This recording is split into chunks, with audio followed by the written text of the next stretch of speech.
Isang pinagpalang araw sa ating lahat. So, ngayong araw is April 18, 2024.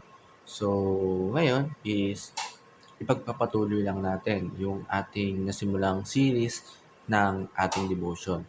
Pero bago natin simulan yung ating series ng devotion natin ngayong araw is muli muna nating balikan yung ating naging series netong nakaraang linggo.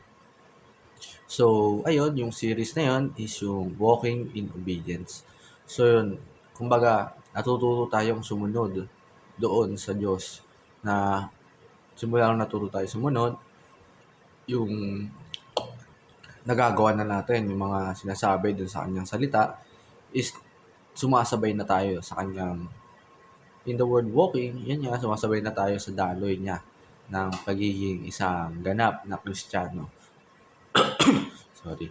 So, ayun, sa Bible verse na tatalakayin natin ngayong araw, ang tatalakayin natin na series is Renewal and Transformation in Christ. Ayun, nire-renew tayo ng ating Panginoon na nagtatransform tayo bilang isang Kristiyano na nasa piling ng ating Panginoon.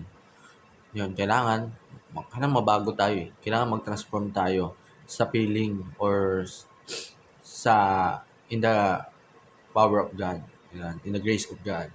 So yun, sa ating Bible verse na tatalakayin, ito ang Matthew chapter 8 verse 1 to 4. Ang sabi dito, sa Tagalog, pagbaba ni Jesus mula sa bundok, sinundan siya ng isang napakaraming tao. Lumapit sa kanyang isang taong may ketong, lumhod sa harapan niya at sinabi, Panginoon, kung nais po ninyo, ako'y inyong papagaling at magawang malinis. Hinawakan siya ni Jesus at sinabi, Oo, nais kong maging malinis ka. Gumaling ka at luminis na agad. Ketongin. Pagkatapos sinabi niya, sorry. So, ayun, para lumawak lang yung ating Bible verse na tinalakay is dumako tayo sa ating unang teaching. Pero bago natin yun, muli, konting papyaw lang sa paliwanag sa Bible verse. Ito yung may isang ketongin na lumapit.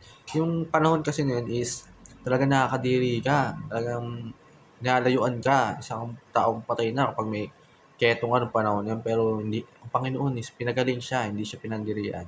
Dahil isa siyang tao pa rin, kumbaga. Ganoon tayo kamahal ng Panginoong Jesucristo. So, sa ating unang teaching, people have a spiritual leprosy. So, yun, sa ano pala, yung leprosy, the word leprosy ay yung keto. So, sa mata pala ng Diyos, is pagdating sa spiritual, is pag ikaw pa na may kasalanan, para kang mayroong taong leprosy. Talagang iba, yung tingin sa'yo ng Panginoon. Kung tayo makasalanan. Number 2, true encounter with Jesus is proven by transformation. Yung totoong na-encounter natin or nakakasama natin sa piling natin sa yung Panginoon, with Jesus nga, di ba, ating Panginoon Jesucristo, is ayun pala yung yung patunay na tayo ay nag-transform or binago na ng Panginoon. And number 3, Jesus is willing to restore us and make us clean.